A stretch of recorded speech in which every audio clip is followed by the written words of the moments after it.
Hi guys, welcome back to my channel. I was recently scrolling through TikTok and I saw a TikTok of someone saying that they haven't found a book recently where they've literally forgot that they were reading, and I related so hard to that because I feel like recently I've been reading, but I've been aware that I'm reading and I've been aware of my surroundings and I've been like aware of the time, thinking in like 10 minutes I need to get up and do this. I haven't been like fully immersed in the story, and so I thought I'd make a little recommendations video based on that because I saw so many people in the comments asking for recommendations of books that feel like that.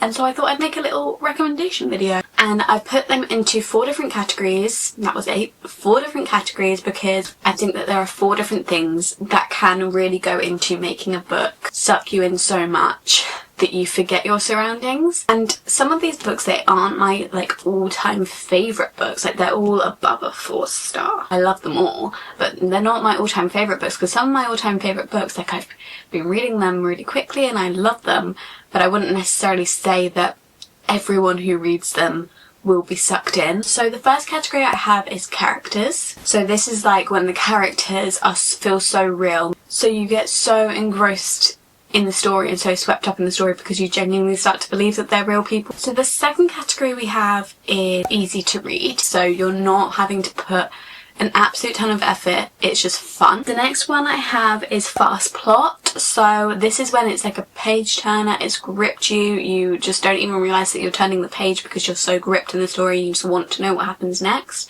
which I feel like is the one that I have been lacking the most because I've just been like looking at page numbers and then like 5 minutes will go past, I'll look at page number again, I'm like, oh, I've got like 3 pages, and then it's not even that it's a bad book or that I'm not enjoying my time, I just feel very conscious of the fact that I'm reading and like how many pages I'm reading. And the last category I have is setting. So when the setting is so well built, the book is so atmospheric that it literally takes you from the room that you're in and puts you somewhere else and you can imagine yourself there. Let's get started. So the first one I'm going to start with is characters. So for characters, the first book I have is Tomorrow and Tomorrow and Tomorrow by Gabrielle Zevin.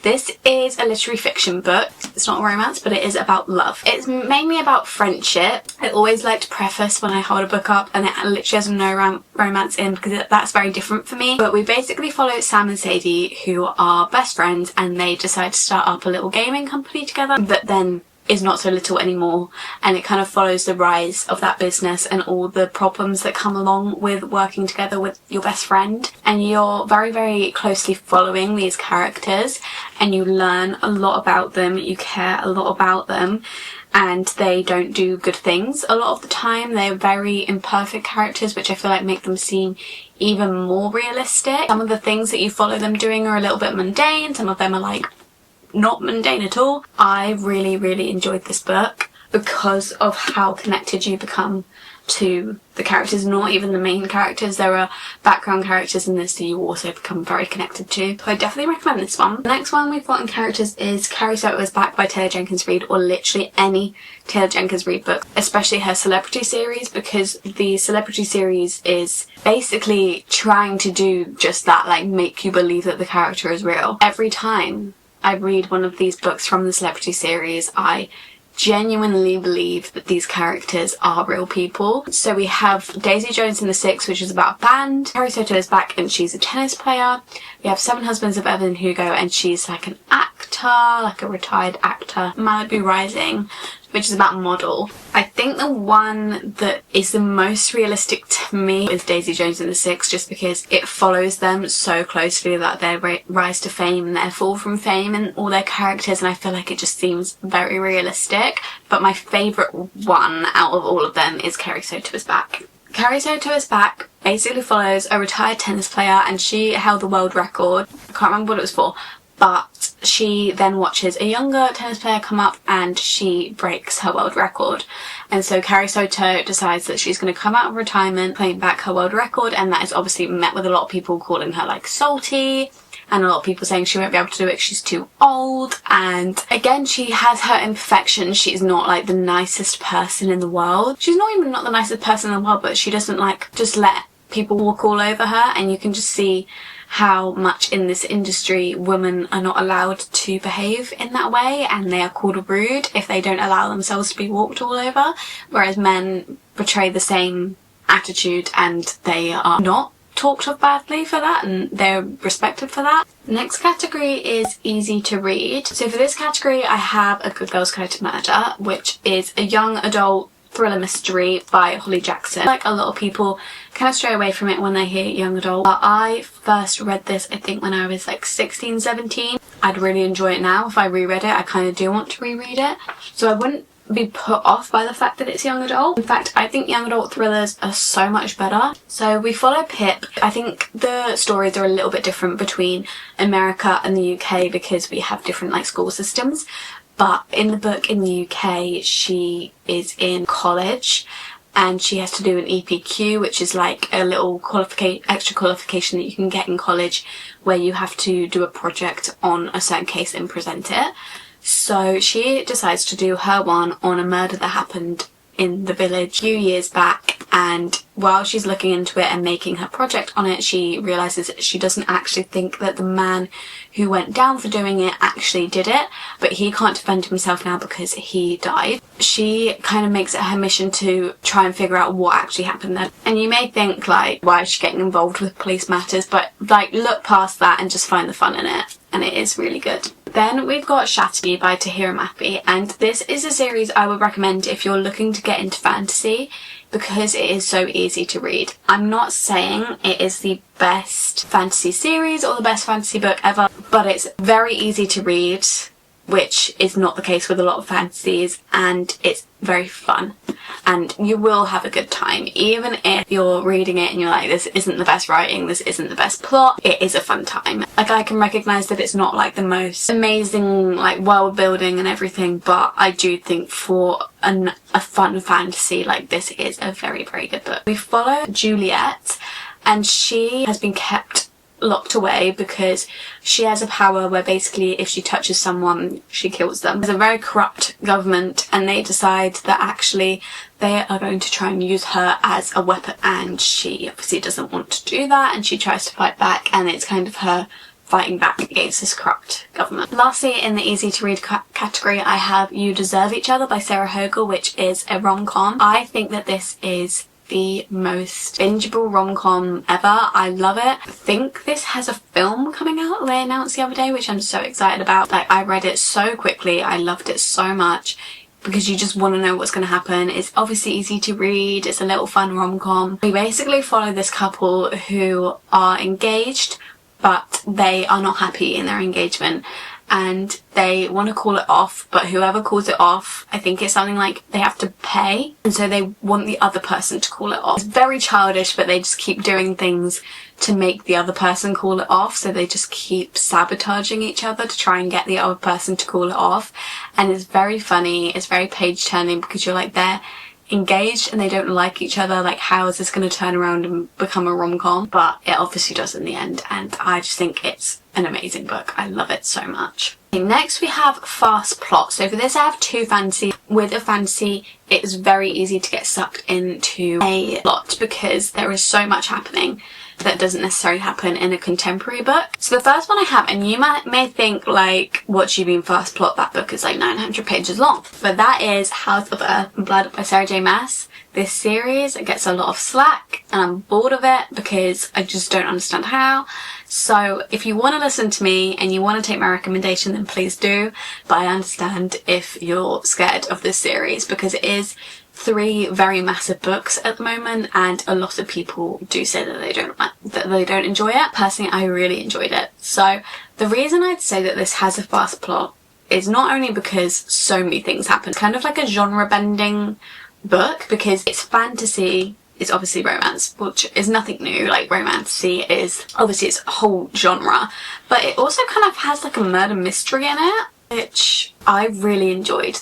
Having the fantasy, the romance and the murder mystery, it was just like amazing. Fantasy, romance and thrillers are like my favourite genres, so to put that all in one book, I loved it. So I would say it's fast paced because it's got so many things put into it. But I'd also say it's fast paced because especially the more books you go on, it has so many POVs. I think this one doesn't have that many POVs, but as you go on, the POVs that get added, like in the last book there were so many POVs, and I know that some people don't like that. I personally do, so I can't comment and say you'll love it if you don't like multiple POVs, but I feel like it's done so well that you will. And it's not confusing either if you pay attention. We basically follow Bryce, and she is our female main character in this book, and she has this tragic thing happen to her, or happen to people close to her at the start of the book, and then we flash forward a couple years and this horrible thing has happened again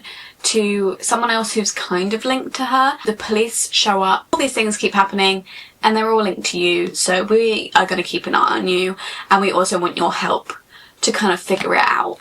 So her and Hunt, who is the male main character in this book, kind of team up together to try and figure out what's going on, and Hunt is also like spying on her basically. This one could also fall into the characters category because you get such a found family in these books as well because you're with the characters for so long.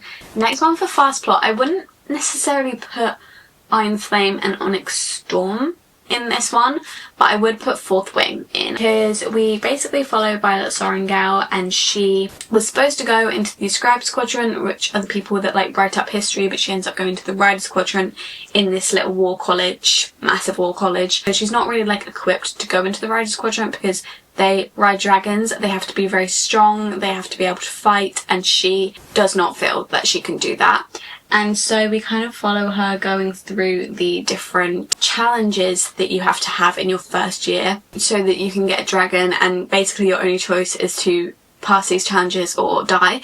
So she has to start using her brain and her wit to kind of pass these challenges, and it's quite entertaining to see her and how she gets out of all these different situations and how she kind of improves. And I think it's really fast paced just because of all the little challenges. The other books don't have that, so I'd say they're a bit slower. I still love them, they're still 5 stars for me, but I think this one is probably the most immersive page turning one. Now we go into the last category, and that is setting. So for setting, I've got like 2 fantasies and a romance. So the romance is You and Me on Vacation, or People Meet on Vacation by Emily Henry. This one, I think, is a lot of people's least favourite Emily Henry book, and it was mine until I reread it on holiday. Go on a summer holiday, sit by the beach, sit by the pool, and read this. An entirely different experience. Like, this was still a 5-star for me before, but reading it by a pool, it definitely went up in my Emily Henry rankings because I just think that it was so atmospheric. We basically follow Poppy and Alex, and they are best friends, and they go on a summer holiday every single summer, and the book flashes forward between the present, which is when they haven't spoken for a few years, and the past, which we go through all their different summers and what they did on those summer holidays. And in the present, they haven't spoken for 2 years, but they reconnect and they decide to go on one more holiday together, and Poppy is trying to use this holiday to like rekindle their friendship. We follow so many different summer holidays, so it's hard for it not to feel like a very summery book. And I just feel like when you're sitting by the pool and you're reading about all their little summer holidays and you get such good descriptions of where they are and what they're doing, it's just so immersive, and I would really recommend this for the atmosphere of a summer holiday. Obviously we're now going into autumn, but if you live in Australia or somewhere that's hot at the moment, if you live in the UK and you're going somewhere that's hot. Next I have Throne of Glass by Sarah J Maas, and I would say this one like fits in the setting category because of the world building. This book series is 8 books long. This could also fit into characters because you obviously follow these characters for so long, and there's definitely a found family in this book. But yeah, I definitely say that the setting and the world building is amazing in this series. In those 8 books you end up getting so immersed into this world. Like, maybe you wouldn't get the same immersiveness in the first few books, but like when you're in the last few books of the series, like you've been in this world for so long, I feel like it's hard to not be super immersed in it. Final recommendation I have is The Night Circus. This one has quite a few mixed reviews, but I love it. It's one of my 6-star books. I do need to reread it to see if it's still a 6-star because I did read it a couple of years ago. Again, I would say for setting, this one is amazing because we basically take place in this night circus, and it just appears in different places, and there's magic that goes on. It's based in the real world, so obviously everyone just thinks like they're somehow tricking you. What people don't know is that this circus is actually magical. So that's the only like magical part in this fantasy. The rest is taking place in 1873, I think. So it takes place in the 1800s. You kind of just feel like a little kid when you're reading it. It's not completely light-hearted because you have two men and they both choose like a young magician who they're going to train up, and they make a bet of who's going to win when they fight to the death. I just think that you get very swept away in this, and it's a very good one to read in autumn. And those are all the books that I have. I hope you can take one of these books away and have a very immersive reading experience with them. Maybe put on some ambience, turn your phone off. Any thoughts that come into your head, push them away. Maybe like try and get everything sorted out, like clean your room before so that's not worrying you. Please comment down below any recommendations for me as well. I would love to hear them. If you enjoyed this video, please give it a thumbs up. You can subscribe down below and turn the bell on, and you'll be notified every time that I upload, which is every Sunday, and they're always book related videos. If you want to, you can follow my social medias at _libraryofeden on both TikTok and Instagram. Again, always book related. I will see you in my next video.